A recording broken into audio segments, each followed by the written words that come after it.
संत एक नाट के पास एक आदमी गया और पूछा, महाराज दुनिया में किस तरह से रहना चाहिए। संत ने कहा, जरा सामने आ, पहले तेरा माथा देखो कि तेरा जीवन बाकी भी है कि नहीं। वो आदमी सामने आया और माथा दिखाया।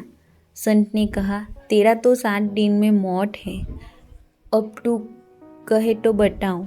आदमी बोला, फिर रहने दो। वो भागता हुआ गया। सबसे पहले उसने उन लोगों से माफ़ी मांगी जिनको उसने भला बुरा कहा था। फिर जिन लोगों से झगड़ा किया था, बेईमानी करी थी, उनसे भी जाकर माफ़ी मांगी। घर जाकर बच्चों को बच्चों का हक दे दिया, पत्नी को पत्नी का।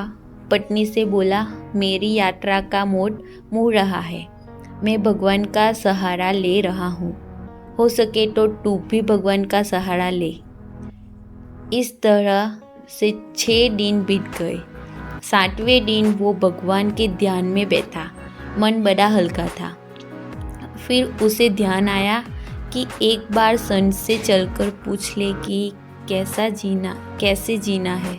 अगले जन्म में फिर वैसे जी लेंगे। गया संत के पास, पूछा, महाराज किस तरह से दुनिया में जीना चाहिए। संत ने कहा कि पहले ये बता कि ये 7 दिन कैसे बीते, कितने लड़ाई झगड़े किए, किस किस से बेईमानी की। ये आदमी बोला, महाराज कोई नई लड़ाई झगड़े नहीं किए, बल्कि जो पुराने थे उनसे भी जाकर माफ़ी मांग आया हूँ और उन्होंने भी माफ़ कर दिया है।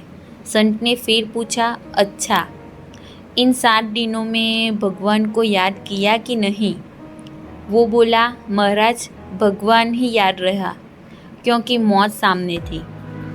संत ने कहा, तो फिर जा बाकी की ज़िंदगी भी ऐसे ही जी। वो बोला, पर आपने तो हमारा माथा देखकर कहा था 7वें दिन मौत बताई थी। संत ने कहा, मौत तो इन 7 दिनों में ही होनी है, सोमवार को, नहीं तो मंगलवार को, नहीं तो रविवार को। यही 7 दिन है, उनमें ही आदमी जन्म लेता है और उन्हीं 7 दिनों में मरता है। तुझे ज़रा घुमा के समझाया, वरना आदमी समझता कहाँ है। If you like my videos content, please share, subscribe and press the bell icon for my upcoming videos notification.